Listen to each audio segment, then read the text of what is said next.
is to turn, right? So which way are you going to generate power? You're going to generate power by going forward or by turning. So if I'm coming this way and you're stopping my hand and you're choosing to take a step that's lateral. Yeah, but isn't this angular momentum? It is angular momentum, but if angular momentum, what's the problem with this angular momentum approach? What's he doing? You can outbound yourself or open yourself up to... Okay, no, what's the problem with his angular momentum approach? Your statement is true, but look at the way Steve did it. Do it again. What's the problem? It causes a delay too. But that's not the problem. There's a certain problem in the way he's hitting if he wants to maximize angular momentum. When he's turning, where's his hand going? Or it's going to the side. His hand's going forward. What's the law of the conservation of angular momentum? I want to do... As the radius decreases, so power increases. That's the fight science, right? So if I borrow the pad... Oh, this is the thing you showed us the last time. Yes. So if we're here, right? So we're here. So just same step, forget the block, right? Same step, hit the pad. Okay? And you're expanding out, right? Hit the pad. That is always going to be weaker. Right. Right? Now, hit the pad. Yes. 1,000 times more power. Hit the pad again. Yes. Hit the pad again. Good. A good hook, a good motion comes closer to you.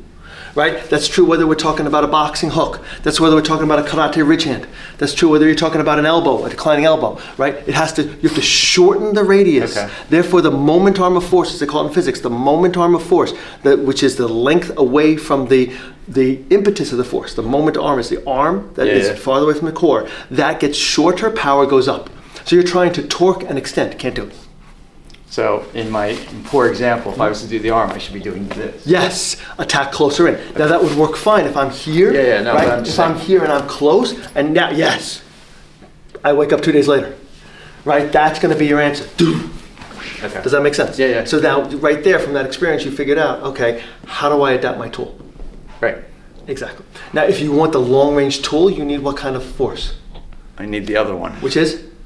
Kinetic linking. Kinetic linking, which is where you link, where the base goes. What do they call it in Chinese? Riding the horse? Yes, the horse supports the rider. So I'm not riding the horse into them? Right, you have to ride the horse into them if you want to get that linear force, in which case, right now, hit the linear So force. it's like Xing Yi? I have Yes, to just go do... forward. Boom, yeah. Now, same thing, this is gonna be on this side. I'm gonna throw this punch. You're gonna go forward and knock me out. Boom, yes, forward. Boom, forward. Boom, forward. Boom, yes. Okay. Does that make sense? Yeah. Now, let's talk about that in application. Learn this concept right now, they call it the pop-up. The pop-up, it's actually a term they use in wrestling. But if you look at like Christoph Klux and some of the other guys who are combat GKD and such, they're talking about that as this hand is here, coming in here. In here, they call it the pop-up. You're gonna pop up the force into it. What do they call it in Tai Chi? G.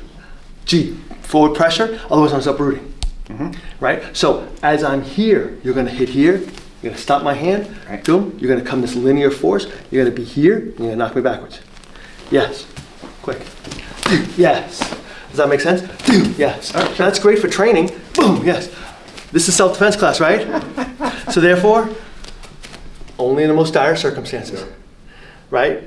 Because at that point, the guy who came in, I mean, that's really what I hit Here. you. Oh, there? Right? Not even in the face? here, right there, the guy who's going to hit you, he's not able to hit you no more. Okay. Right? Not that he's necessarily dead, but he's been hit. Only in the most dire circumstances. Does that make sense? Right? Go like this with your hand. Oh, This way. yeah. Do it again. Yeah. Do you think you could break a chopstick with that? No. No? No. You couldn't break a chopstick with that inside? All right, maybe. I think so. Should I go get something? No. Because then there may be splinters. We don't want splinters. Okay, fine. But do you think he could break a chopstick with that? I think so. Okay. Maybe. I'll get a board and we'll get the rebreakable board. Back to the thing, right? So if he's here, right, you're talking about this ridge hand coming in, right? Yeah. So with this ridge hand, this board's equivalent of a 1/4-inch wood board. Okay. Okay, so 1/4-inch wood board is about the thickness of a chopstick. Right, the reason I mentioned chopstick before is because that's how much force it takes to basically displace your larynx. Okay, can you Okay. break that? Pretty easily. Yeah. Right, so therefore that same force this way, here, fight under. Right, that's what I said, only in the most dire circumstances, because you do that, that other guy's in a bad way. Right, so things are all adults. So if you're adults, you know, the principle says a fist comes from the heart, meaning that you make the choice that you make. So, but the technique is very simple. So here, kinetically linked, boom, and then you get to go away. Because what's the rule in self-defense? Run for the exit. Exactly. right? Every time in a competitive match, you're in here, I'm in here, we're competing. You're trying to score, I'm trying to score. We're both going forward. Our energy is going forward. So from a physics perspective, we have two forces going forward, right? Therefore, I have to displace your force enough for me to score on your force, or displace my force enough for me to score, for you to score on my force. In a self-defense situation, the bad guy, if I'm the bad guy, I pick the time it starts. I pick the location it starts. I pick the angle it starts at. I pick all these things, and most likely I pick a situation where you don't even know it's coming, right? And then it starts, and I don't announce myself. Gone are the days where someone's like, let us fight, right? They're gonna just attack you. And it's only over when they decide it's over, which could mean they take your wallet, could mean they hurt you bad, right? So therefore, in self-defense, your job is exit the equation, right? So therefore, my force is going towards you in a self-defense situation because I'm the bad guy. Your force is trying to stop me and then get away from me. Right. So your force is out the door, right? So that's the key. Make sense? Good. All right. But so on the sort of practice Yes. double hit, I need to really, Yes, for kinetically link and go forward. really force, almost lunge into it. Yes. Okay. So let's do that. All right. All right. Oh, 8-1.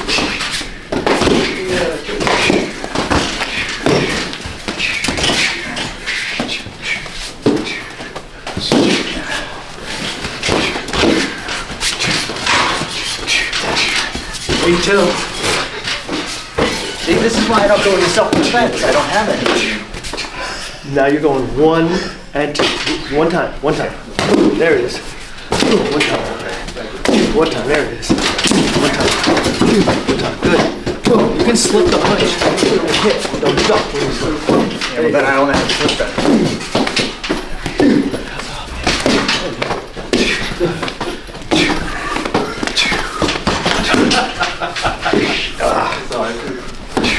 It's fun. Sure.